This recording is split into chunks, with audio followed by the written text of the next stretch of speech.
أخلاق أجاري حلا أمل غاري أخلاق أجاري قبيتنا كيستي كراها لا في أمل بريدة اتين هرن وليف دامنا قبيتنا خيستي أخلاق بريدة رسول ربي صلى الله عليه وسلم في حالا أمل فكين يتخين يارا وليادة شفنا فدي ربيتين قبيتنا كيستي على في أمل تلورا علماء دبسنا يسنف لهيسنا أخلاق أجاري أخلاق أجاري حالا أمل أجاري صلوات الله وسلام وبارك يا والي على خير الخلق محمد يا أشرف المرسلين صاحب الشفاعة الكبرى في يوم الأهوال. بسم الله الرحمن الرحيم. وليف الردبرو بسم الله مكا ربي تنجلكمنا الرحمن الرحيم تلزا بربانا ونرجن ربي نبقر سفنا الحمد لله قلت قلفنا إني نقرقران تكامل ددمنا وربي تبقنا وسواس شيطاني نبدا افتديني رحمتك تيني مي قبيتين يتوصون سينين درا وانتا كتنت اللي براها دبرو نما ديرا خيسان أجيسي إيجيك عليك عمساج ريبو دنما نياتشي سيوار كتان أكامي مال غوتان akkasumas nama isin cinqee isin arrabsee isin daddarbee biyyaa isin baase yeroo isinis carraa harkattanii akka barbaadan godhuu dandeessanitti yoo arkitan tarkaanfii akkamirra fudhattan. Dhaggeeffatoota keenya kabajamoo mee dubbii amma dubbanne tan hogguu dhageessan maal yaadattan? Dhugaadha. Dubbii tan hogguu dhageessan eenyuu fi maal akka yaadattan tilmaamuun nama rakkisu. Hamzaa Hindii fi Wahshiyyiidha. Wahshiyyiin Hamzaa akka ajjeesuuf Hindiidhaan ramadame. Inninis akkuma ajajametti eeboo waraanee ajjeese. Eegasii qaama isaa cicciree tiruu keessaa baasee Hindiif kanne. Hindiinis tiruu Hamzaa tana afaan kaayyattee nyaatte. Garuu Wahshiyyiin eega bilisummaa isaa harkatee booda dalagaa isaa tanatti akkaan gaabbuudhaan gara ergamaa Rabbii sallallahu alaihi wasallam dhufee islaame. Ergamaan Rabbiitis sallallahu alaihi wasallam waan inni jaahilummaa keessa godhe san isa hin goone. Nama adeera isaanii ajjeesa kanaafis dhiifama godhan.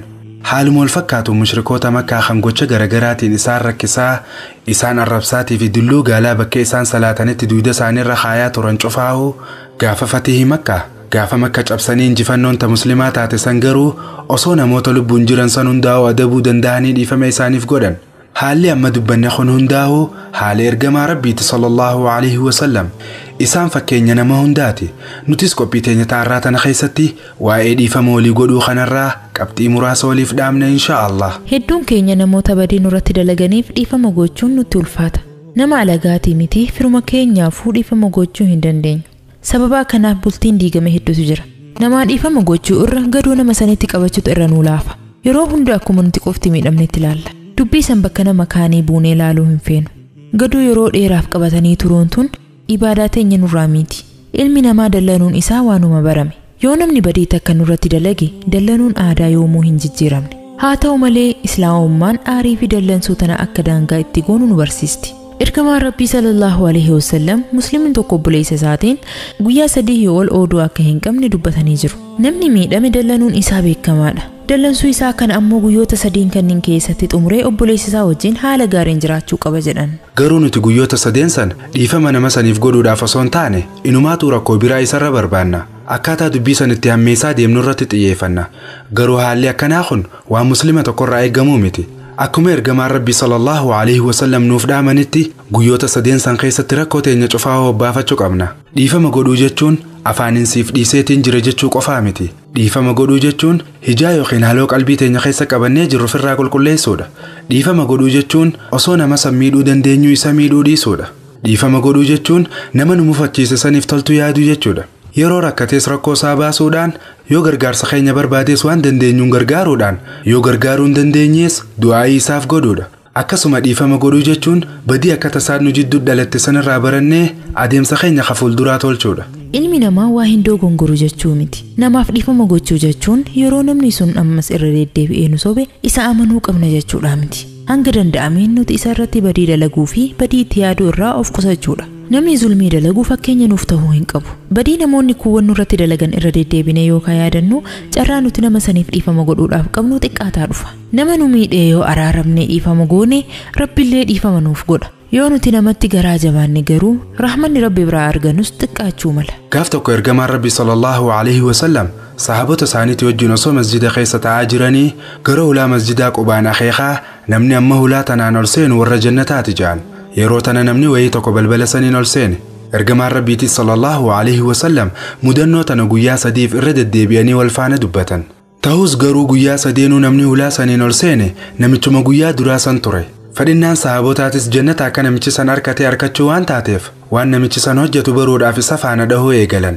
Isaan keessa Abdullah ibn Amr Rabbi irraa jaalatu gara mana isaa dhaqee akka waan mana isaanii keessa rakkoon dhalattee fakkeessee na bulchi jeen. Namichi ergamaan Rabbi sallallahu alaihi wasallam warra jannataati jedhaniin kunis buli jee hayyameef. Kana booda Abdullahis guyyaa sadiif mana namicha sanii bule. Abdullah ibn Amris radiyallahu anhu wayita isa bira ture kanatti jijjiirama tokkollee namicha kanarratti hin agarre. Namichi kun halkan hogguu gale eegaa hajaasaa fixate booda numa rafa. Halkan keessaas ka'ee salaata leeyliin salaatu ganamuma salaata fajriitiif hirriibaa ka'a. Abdullaanis namichatti dhihaate ani rakkoo takkaafillee manaa hin baane. Osoo ergamaa Rabbii sallallahu alaihi wasallam waliin taa'aa jirru guyyaa sadii namichi jannataa tokko balbala kanaan seena jedhan. Guyyaa sadiinuu simatu seene. Kanaaf anis nama jannataa ta'uu waan barbaaduuf maal akka hojjettu baruuf as dhufe. Wanti adda ati dalagdu takkallee natti hin mul'anne. Mee maaluma hojjettee ergamaan Rabbii sallallahu alaihi wasallam nama jannataati siin jechuu danda'an jedhee gaafate. Namichi si yoo deebisu dalagaan tiyya tanumaati argite tana. Garuu wanti addaa an qabu takka galgala hunda yeroo gara hirribaa deemu nama dachii tanarra jiru kan na mufachiise hundaaf dhiifama godhee rafa. Gadoo nama takkatti illee hin qabadhu jedhe. Abdullaanis amaluma ulfaattuu tanatu sadarkaa kana si gonfachiise jedheen. Dhugaadha. Mu'mina dhugaa jechuun isa kana. Nama waan ergamaan Rabbi sallallahu alaihi wasallam ajajanii fi waan quraana irraa barate cufa dalagaa irra oolchuutu mu'mina dhugaati. Salaata ikhlaasa hin qabne dheereessuu osoo hin taane waan ikhlaasa qabu xiqqoo dalaganii isin namarraa qeebalamuutu faayidaa guddoo qaba. Rabbiin quraana keessatti akkana jedhe. والذين يجتنبون كبائر الإثم والفواحش وإذا ما غضبوا هم يغفرون. Isaa warra dilii gurguddoo takkaa'uu shirkii fi gochoota fofokkotaa irraa is fagaatan akkasuma warra wayita dallananillee dhiifama namaaf godhanidha. Nutis ayata kanatti dalaguu qabna. Dilii gurguddoo fi gochaalee fofokkotaa irraa fagaannee yeroo dallannettis dhiifama namaaf godhuutu barbaachisa.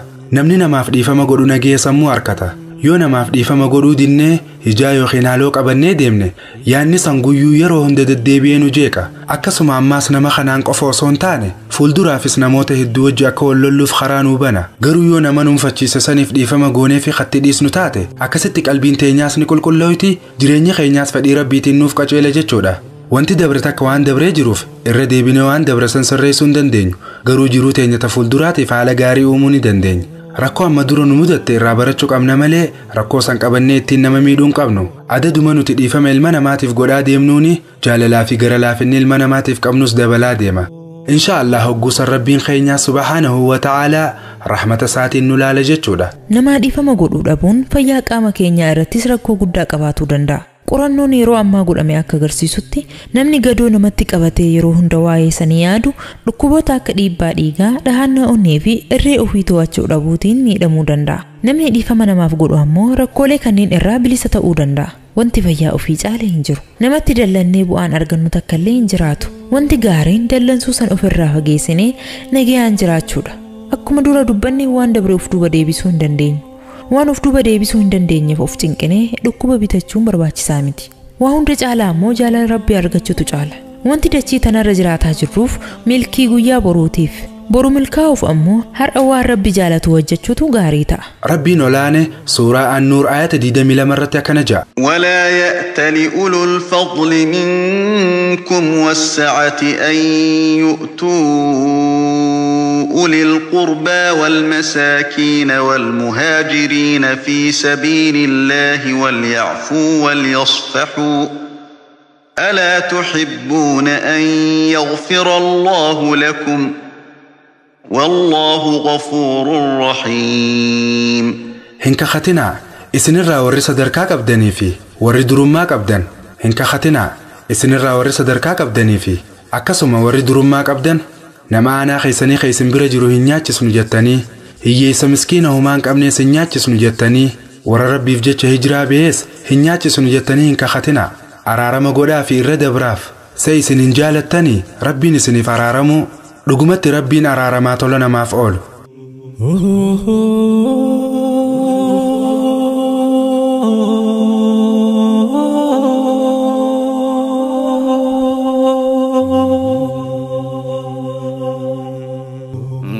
diina haqiiqaa rabbiin waa taasisu kulli waan jireenyaaf nama barbaachisu alaa tariiqatil islaamiin taasisu jaalala diin islaam waa hunda caalchisu akka diin islaamaa wanti nama gorsu adaba jireenyaa waa tokko sinnoysu kan nama dallane qabee qabbaneessu ammaas nama gadde hamlee jajjabeessu nama wayii tahaaree rabbiif jecha obsu akka diin islaamaa maaltu nama gorsu haala hunda keessatti yaada si duroomsu yaa nama dhugoomsu kama qalbiidhaani nu badhaafte diini rahmata keetiini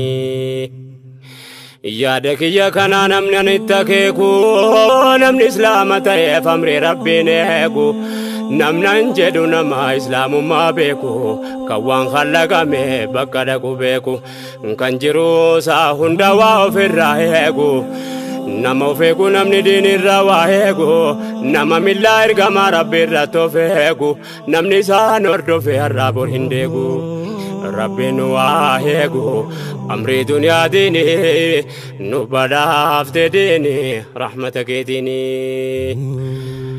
namni rabbiin biraa milkaa'u wasabu namni qawli rabbii qoma ofirraa qabu nama haqqii diinii eegu rabbi sana zabu kan akhlaaqa tole haala gaarii qabu haala kamirratti wakkirratti of qabu isa mu'mintootaaf mataa gadi qabu aduwwi rabbi irratti hizza imaanii qabu rakkinni dhuunfaasaa humaa sana jabu diinii isaa waatu inaalamu fayyaan qabu jiruutii kan qabu diiniin tuqamnaani nu badhaafte diini rahmata keetiini lakal hamdu rabbi arjooma keetiini nu badhaafte diini rahmata keetiini dumarra wanti nu walitti dhaamannu namni rabbiif guyyaa qiyaamaatti amannu utuu diinii gaarii kana of hirkaa qabnu walitti gufannus walitti mufannus mana tokko jaarraa walirraan fagaannu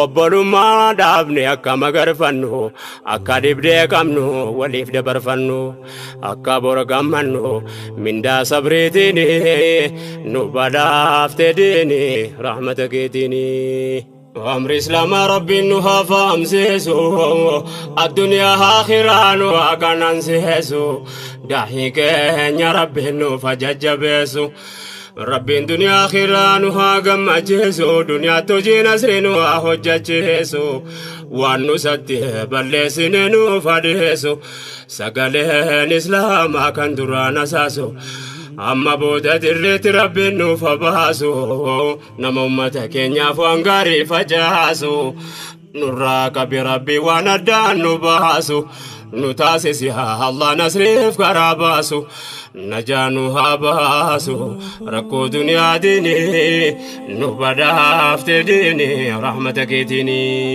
nama haqqii rabbiitiif jedhee sabaru rabbiin karaa hundaan isa haa gargaaru kan obbolummaaf jecha irra waliif taru suutuma ejjataa yoo deemuun jarjaru ilma namaa miidhuu nam tokkoon dararu rahmaan haala keenya tolchee nu haasataru mu'mintoota hundaa rabbiin anasaru namni tika rabbii qabu waan khasaaru asitti dhaabbannu kana biraan tarru hamma rabbiin fedhe ijaan wal agarru du'aa kadhachuun akka wal gargaaru rabbiin waan asaru gargaarsa isaatiin nu badhaafte diini rahmata keetiini alhamdulillah jennee asitti dhaabbannu xumura dubbiidhaa wanti nu dhaammannu akka rabbii keenya jecha wal jaallannu akka ridaa rabbii ittiin barbaaddannu keessatti du'aayin akka wal yaadannu